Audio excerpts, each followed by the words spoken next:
nuyu naa leen ci biir limametti.com comme ni ma koy defee semaine bu nekk suñu biir émission bi Limametti show xam ngeen ne comme ni ñu koy waxee show day wuyu borom semaine bu nekk keneen ku may àndal ñu daal di def show laaj ak tontu dox sama diggante ak moom tey nag ma ñëwaat ci animateurs yi comme ni ñu koy faral di waxee koo xamante ne ni ñu ngi commencé di ko bàyyi xel ñu ngi commencé di wax ay waxam moom itam mu nekk fële ci Zik FM actuellement nii des médias on peut dire Zik FM Sen TV def di animer émission boobu nu mu tuddati waay bon week-end waaw bon week-end nga xam ne week-end jàmm ak salaam lay ñaanal nit ñi si wolof maanaam ñu gën koo xam si Zeka fas yéene ànd ak moom rek Zeka am naa mbégte lool bi ma accordé ITV bi ndaanaan noo def maa ngi lay siyaar. maa ngi sant bu baax Ndeye Pétaw maa ngi laa nuyu di la siyaar di nuyu ami internet yi nga xam ne ñooy seetaan Limametti c'est vrai que man nag amul lu ma metti yéen ñëpp am métit yéen ñëpp am nañ ay métit mais bon ñu ngi sant yàlla ba en tout cas ñu ngi lay nuyu bu baax di wax ne c'est un plaisir di ñëw ci sa plateau bi. Zeka nekk animateur boo xam ne ñi ñaa ngi koy commencé bàyyi xel waaye comme ni ñu koy faral di waxee njàng-njàngaan boo gis boo moo ko lay bees a daax am na fu Zeka dooree boo ñu doon wax say ndorteel pour ñu lay seetaan ci biir web TV bi lan nga leen di wax. waaw d'accord c'est avec plaisir hein donc ndorteel gi moom yàgg na yàggul parce que je pense que su ma juumulee maa ngi dugg ci 11e année donc ci média parce qu'on a démarré vers les années 2006 donc avec un projet de l'UNESCO qui s'appelait les centres multimédia communautaires les CMC donc c'était un projet qui consistait pour def ay rajo ak ay cyber dans les zones les plus reculées du Sénégal donc yàlla dimbali ma bokk ci projet boobu nekkoon ci rajo bi ñuy wax Bamtare FM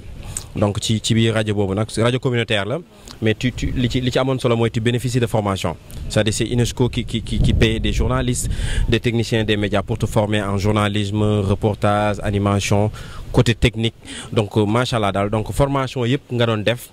donc yàlla dimbali ma def formation yooyu yëpp nekkoon Bamtare di fa liggéey en tant qu'animateur et technicien en même temps donc ba benn at je pense que c'est en 2008 ma dem Gambie seeti woon fa sama benn rak bon ni ñuy waxee rek fekk juste à côté am benn rajo bu fa nekkoon sama rak ñu déglu rajo bi sama rak bi ne pourtant rajo baa ngi nee man xam dem seeti leen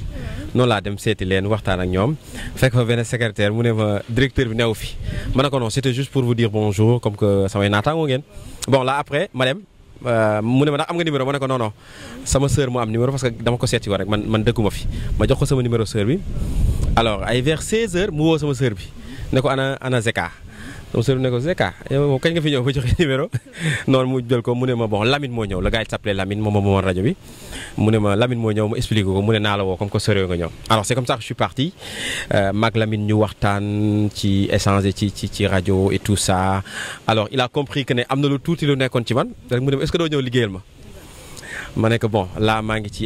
ci liggéeyu jàmbur mais dinaa ci xalaat ñu échanger contact ma dem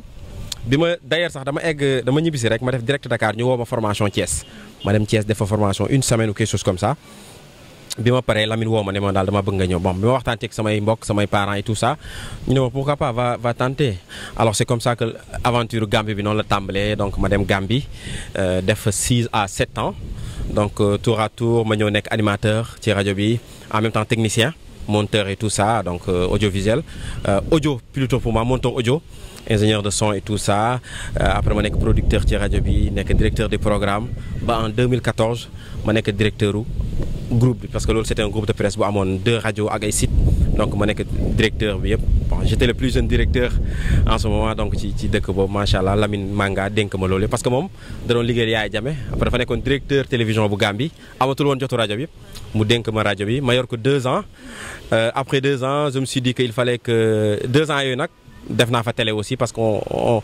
faisait une production indépendante dañu doon def benn émission bu tuddoon Tech Biz Show donc on faisait une émission boo xam dañu ko daan yóbbu GRTS mooy télévision Gambie bi avec suñu sponsor en partenariat avec ñoom ñu def ko 2 ans mais bon après daal ma ne j'avais plus rien à prouver en Gambie neexoon na y avait tout machallah et tout ce qui va avec mais bon ma ne il fallait que je rentre chez moi donc conquérir les médias sénégalais parce que xamoon naa ne am naa fi place et sant yàlla bi ma ñibbisee aussi donc ça n'a pas été trop compliqué parce que dañ ma invité benn jour rajo Top FM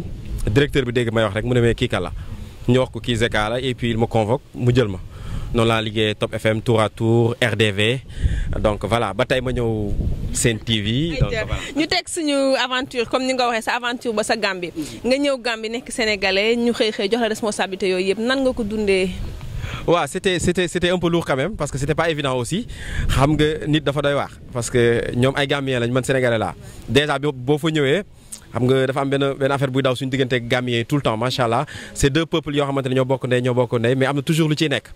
Donc da ngay gis que ne c'était pas trop évident mais j'ai tout fait pour mettre tout le monde à l'aise c'est-à-dire j'étais pas ce dirigeant gendarme boo xamante ne damay taxaw seen xef rek sonal leen non on travaille ensemble c'était une équipe donc ku nekk dañ lay jox sa cër il m'arrivait de prendre des décisions après ma toog sama bureau ma jooy parce que damay xam ne c'est des décisions très difficiles que je devais prendre parce que xam nga nit def loo xam ne dañ ko war a dàq nga dàqalu ko wala nga ne non kii il faut ñu sanctionner ko te boroom kër la wala il faut ñu dagg salaire am te boroom kër la xam nga c'est des décisions am da nga koy jël mais après dalay metti au fond parce que voilà mais il fallait le faire parce que njiit tamit souvent il faut le faire munoo boo bëggee ñëpp kontaan au finish da ngay nekk naa fekk te da ngay yàq sa liggéey c'était pas évident mais géré nañ ko quand même à la kulli alin joxe wu nañu résultat bu satisfait ba daanaka Lamine Manga peut-être lii dina ko seetaan il était très satisfait de moi macha allah.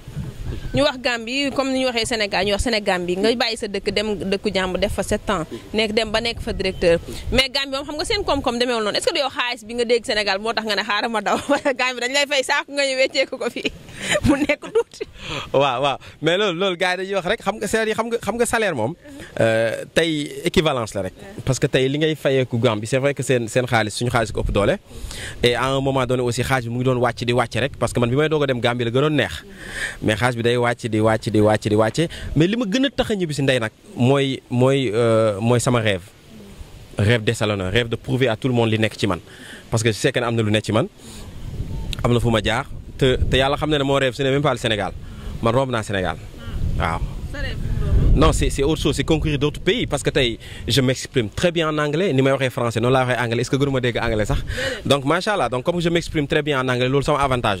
la donc mën naa ndamoo ne tey je fais partie des rares animateurs qui parlent très bien l'anglais au Sénégal donc tey sama rêve c'est au-delà du Sénégal donc on veut conquérir d'autres univers donc mais li gënoon tax ma ñibbisi nag c'était professionnel quand même parce que il fallait que ñu avancer professionnellement ñu mûrir gën a màgg parce que Gambie amatuma woon dara lu ma fay prouver wax dëgg yàlla. léegi nag yaa nekkoon suñu xale jigéen ñi zeka. waaw sant yàlla Gambie moom macha allah on avait tout là-bas wax dëgg yàlla may nañu fa lépp may nañu fa teraanga may nañu fa succès may nañu fa soxna ba may nañu fa doom macha allah ma fille elle est là-bas donc voilà donc on a eu tout am nañu fa lépp donc ñu ngi sant yàlla donc loolu moo tax amatuñu woon dara lu ñuy prouver ñu ne xaaral ñu ñibbi Sénégal parce que amoon naa fa même sama propre structure de communication am na benn société de télécommunication mu fa nekk seen voix bi ñuy tijji seen voix yëpp maa ko defar te je faisais beaucoup de voix ay banque ay téléphonie immobilier donc je faisais beaucoup de publicité en Gambie macha allah donc voilà donc on n'avait plus rien à prouver là-bas il fallait qu'on rentre au pays et puis voilà wane suñu bopp fii tamit. dëgg la kon yow yaa nekkoon Boubacar Diallo bu Gambie boo ñu doon wax sa idole ci animateur yi kan la. man maa nekkoon Boubacar Diallo bu Gambie waaw on l'a souvent dit je me fàttali ko paa bi moom xel comme baas bi muy ñëw Gambie bi mu bëggee def publicité Gambie dañu ko am na ko fa nekk mooy seen Boubacar Diallo mu woo ma téléphone ne ma dégg naa yaay Boubacar Diallo bu Gambie waaw Boubacar Diallo c'est un grand frère alors. sama idole donc tey ci fii Sénégal wax dëgg yàlla j'ai beaucoup de respect et beaucoup d'estime pour tous mes grands qui sont là ñoom sax xam nañ ko ku ma ci dajal dama lay jox cër dama lay tiitro dama lay ndama parce que ku nekk aussi am na loo mën a jàngee ci moom macha allah Boubs il est excellent donc kenn dootu ko natale mais ku nekk da ngay am looy cof ci moom quelqu'un comme Michael Souma am na lu ñuy jël ci moom bokk na ci idole yi le grand Michael Souma bi nga xamante ne encouragé woon nañu tout au début bi ñu ko bëggee def ne woon na ma tu as la voix vas-y fais-le il nous a encouragé donc moom tamit bokk na ci idole yi ay Boubacar Diallo yi nga mais surtout nag Lamine Manga bi ma lay wax bu nekk Gambie kooku quand même c'est un idole pour moi c'est un idole africain pour moi parce qu'il a beaucoup fait pour médias africains macha allah. léegi nag nga jékki-jékki ñëw Sénégal nga xam ne comme ni ñu koy waxee fii art bi moom doo ko bàkkeet na nga koy sëmbaxloo nga xam ne animation Gambie ak bu Sénégal du benn nga ñëw Sénégal nga xamante ne comme ni ñu koy faral di waxee marché bi dafa serré pour nga ñëw nag imposé wu day xaw a métti. waaw speed la woon li anglais naan speed donc vitesse yi du benn.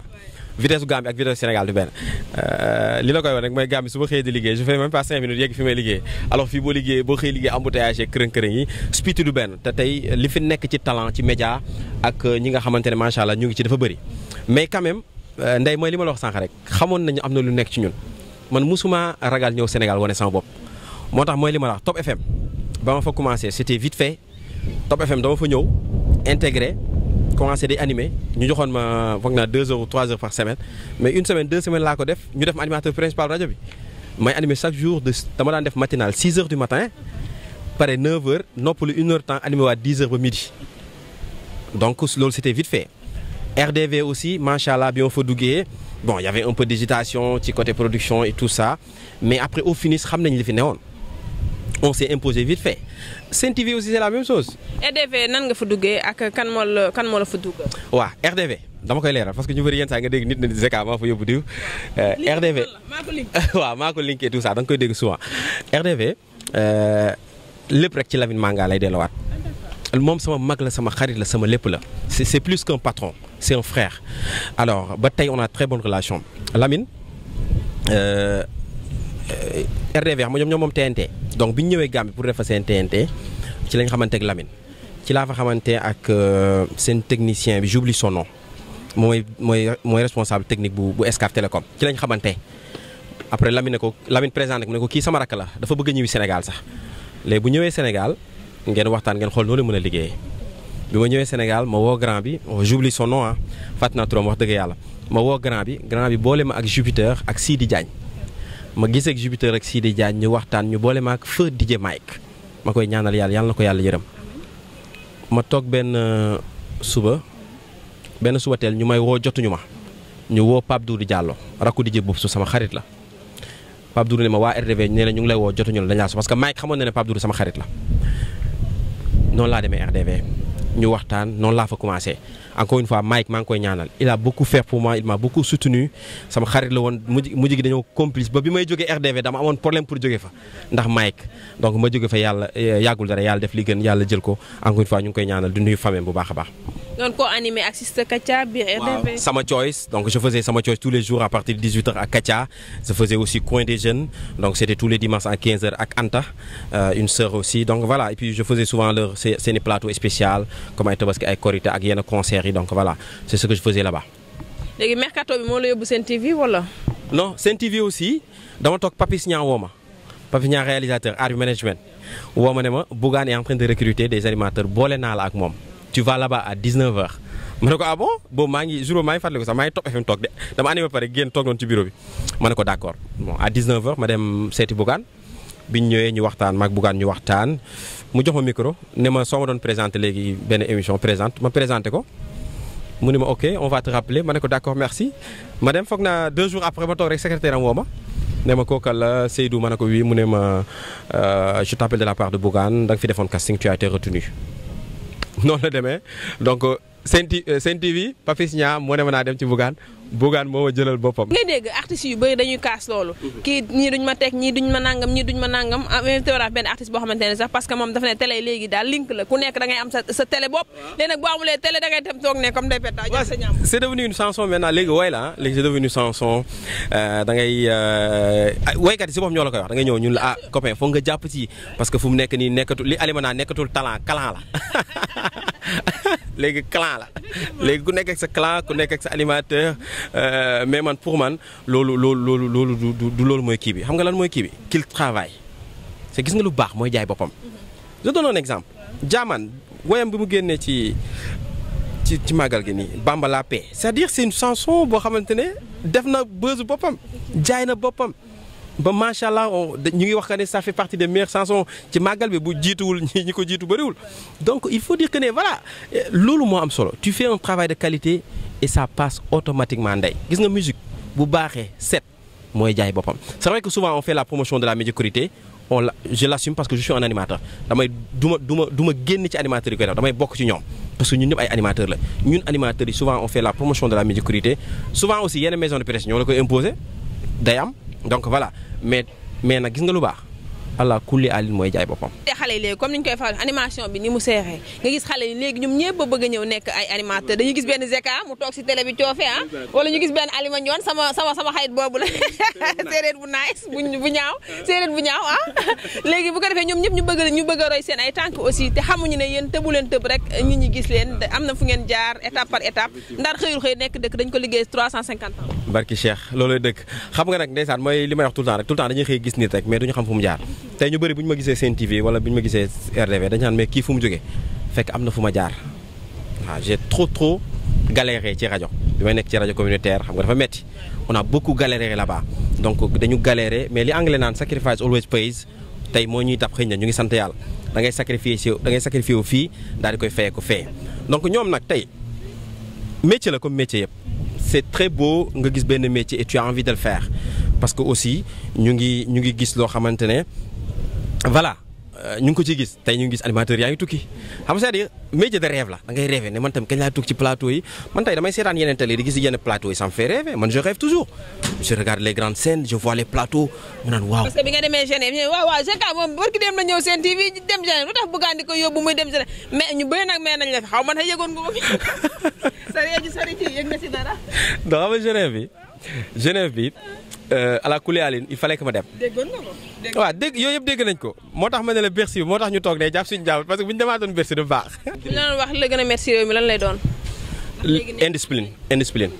ñàkk a yar gi c'est extraordinaire keroog dama am lu ma metti damay seetaan direct je pense que c'est Leral ou quelque chose comme ça ñu def direct Touba quand le président était ci sëriñ bi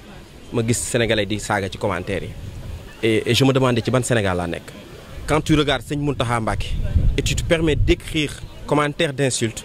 je me demande ci ban Sénégalais lañ nekk. Si les Sénégalais se permettent d'insulter Seigne Mbaye Sy Mansour, Serigne Pape Malick Sy, je me demande ci ban Sénégalais lañ nekk. Donc man indiscipline boobu daal ça me dérange naxari na ma et je pense que faut que ñu xoolaat jikko yi faut que ñu xoolaat ñun ñooy ñan faut que ñu xoolaat ci lan lañ bokk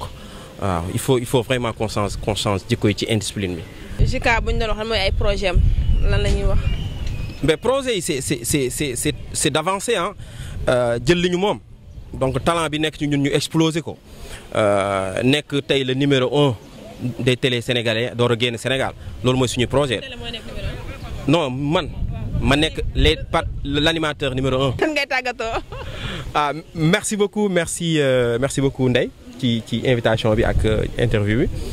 kontaan naa trop macha allah yow tam yàgg nañ di la suivre yàgg na du tey. Ça fait des années qu'on te suit donc à travers la télé, à travers les théâtres, à travers d'autres choses donc yàgg nañ la suivre donc ça fait toujours plaisir de partager ces moments-là avec samay naataango